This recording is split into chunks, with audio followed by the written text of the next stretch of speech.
All right, here's my latest project. It's in a category called Manhattan Cabin, okay? This was invented by Ed Whitten many years back. He used to fly at Columbia, and I used to fly at Columbia back in the 80s as well. We lost the site in 82, so late 70s, early 80s I was there, and Ed flew his Manhattan Cabin. Now the basic idea was to make an indoor plane, very light, so you get nice flight, but with like an outdoor cabin, sort of looking like an old timer, all right? So it has to have an enclosed, motor. It has to have a box-like fuselage. There's a certain area, and the motor has to be on the inside with no tubes or sticks. So it's a really nice category. Now, if you get I should mention, by the way, it's in the Builder's Bible. Let me just show you. And, if you're gonna do indoor, you have to get this, okay? It's still available. And it really has everything you're ever gonna wanna know. Now, he does have some pictures of Manhattan cabins, okay? And Ed and his son, Richard, used to be flying in Columbia many years back. It was really nice.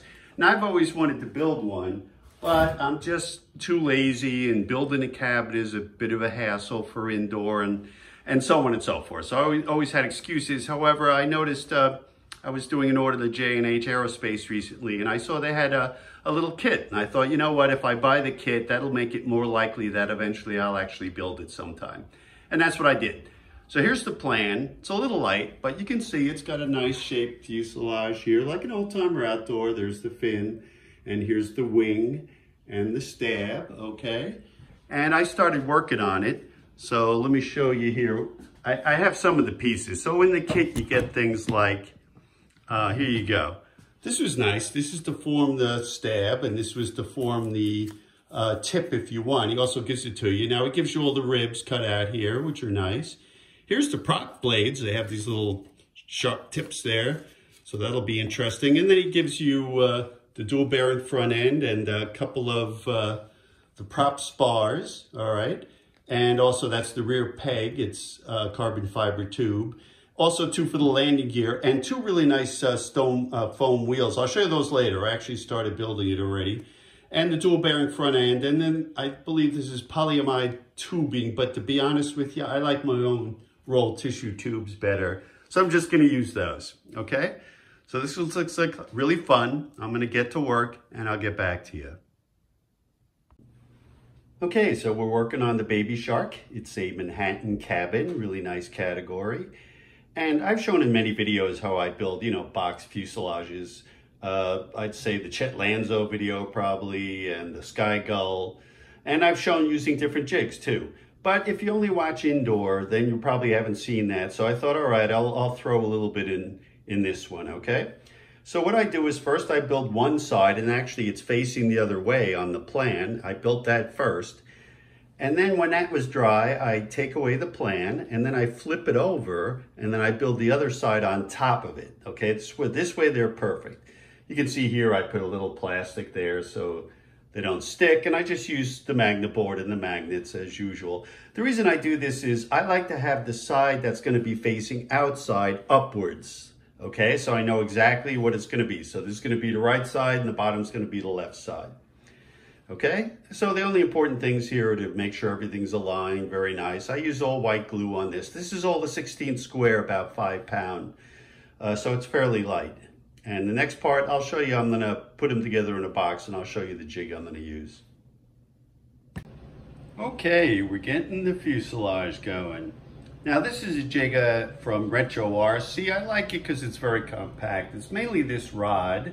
And you slide on these spacers, and I just chose a few to get, about the shape so it matches up. You got to sight downwards, and then you can start building the box. Now, the tricky part is getting those first few going. So here's what I do. You can see here I tape the bottom to kind of keep it open, and then I got the top piece in, and then a bottom piece.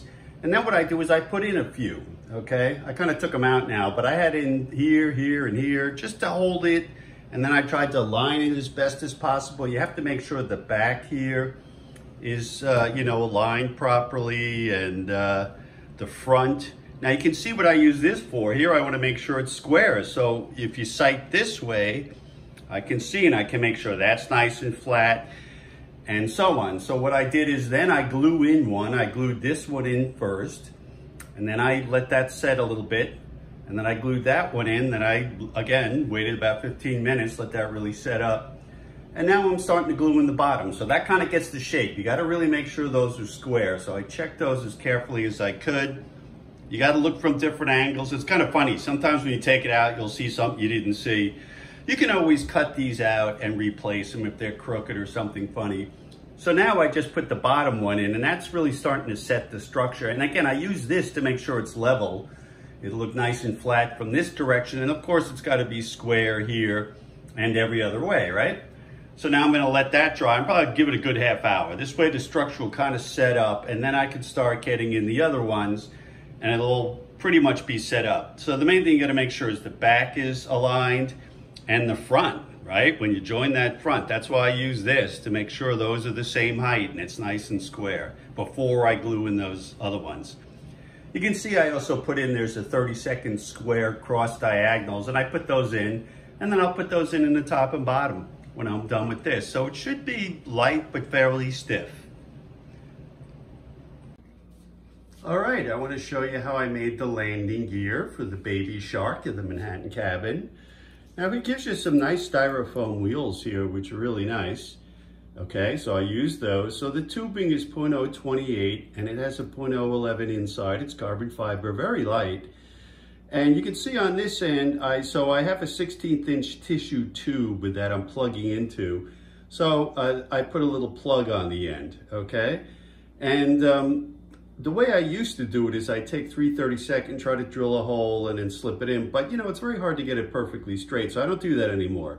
Now I do it, what I do is I take a 3/32 square, I cut it in half, then I put in 1/2 like that, and put in the ambroid. You can push it in, it sinks a little bit. Then I put the other half and just kind of lightly clamp it. So in other words, I just sandwich it in there.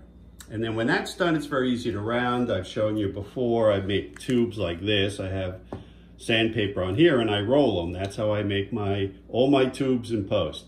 So here you just keep it hanging off the end and you just roll it a few times and then make sure it fits in the plug. So that worked out really nice.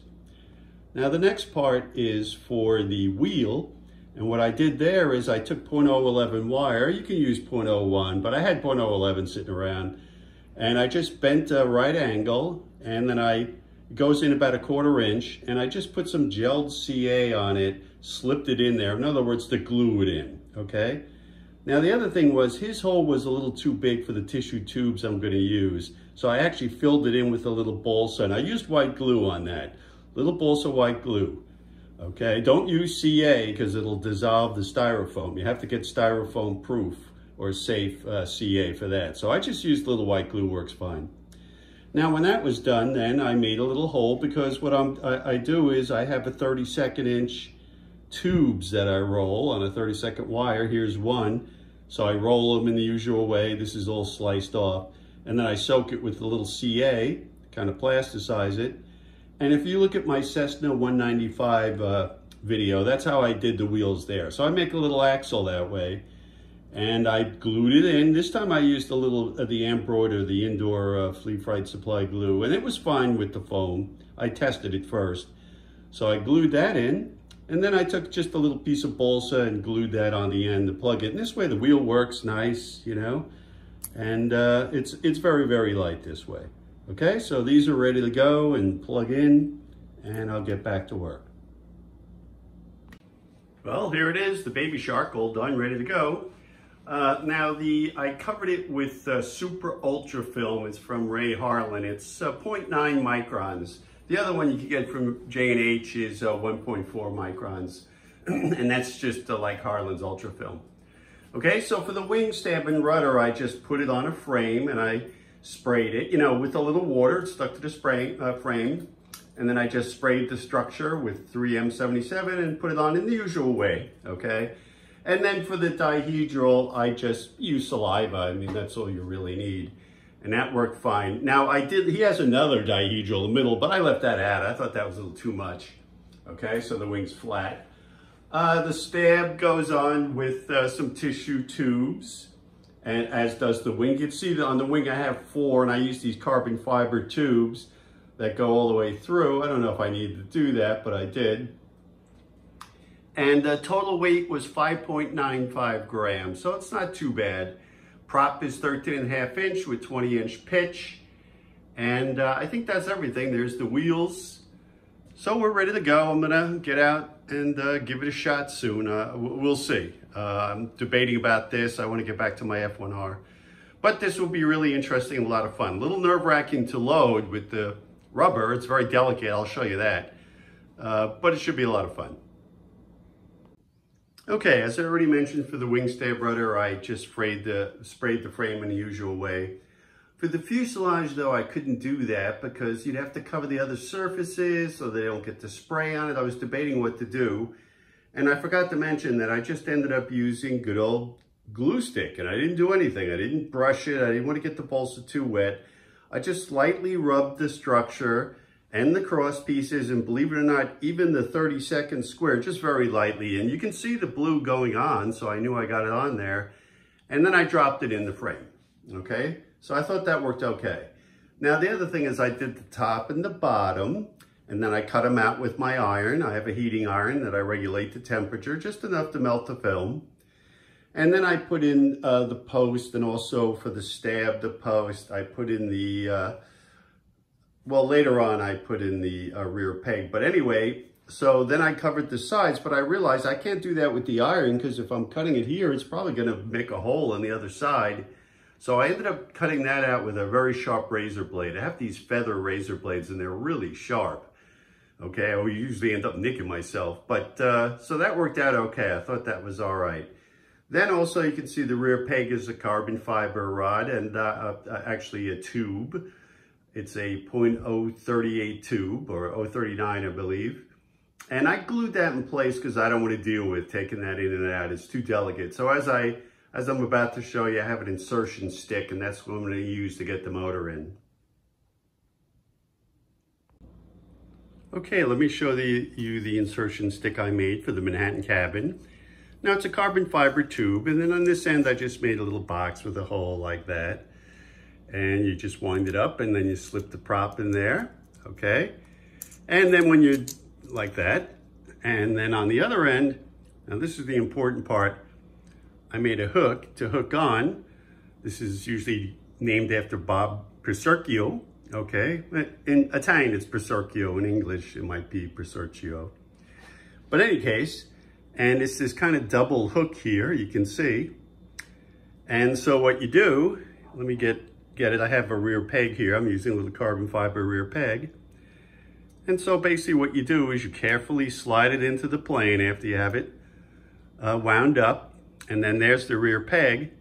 So you just kind of slip on the rear peg like that, and you turn it, you see? And this will hook now. So now you can see it's hooked in, and then you can just remove the tube like that. You take it out, you just reverse it. You get this on, slip the wire in there, and there you go. You just turn it, and it'll come right off. Okay, so I think this is gonna work pretty well. It's a little hairy getting the wound motor in there, but I think this is the best way to do it.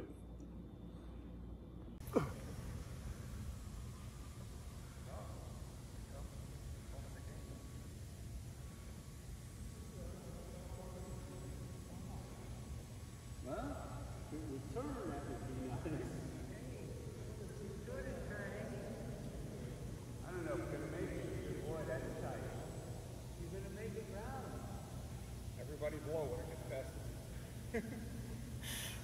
A success. All right. Goes up.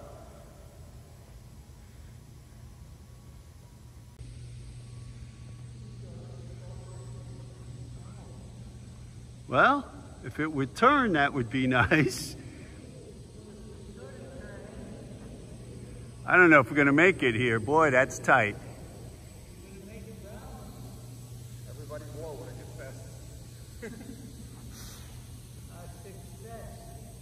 All right, it goes up.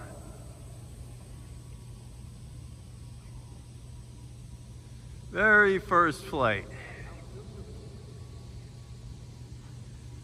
Now if it drifts towards the other net, that would be perfect. Yeah, it is drifting that way. Oh, we got lucky.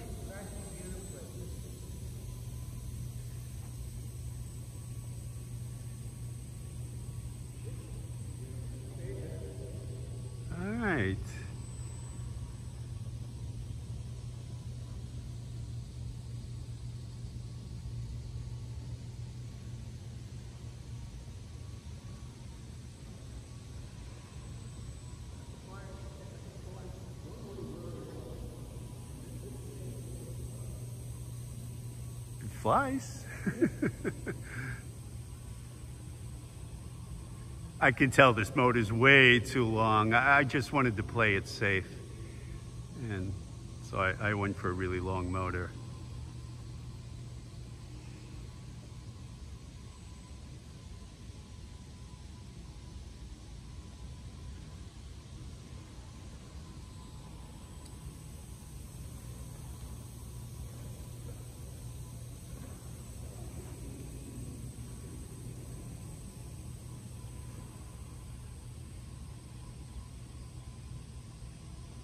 Good, I'm glad I at least got this in the air. Ouch.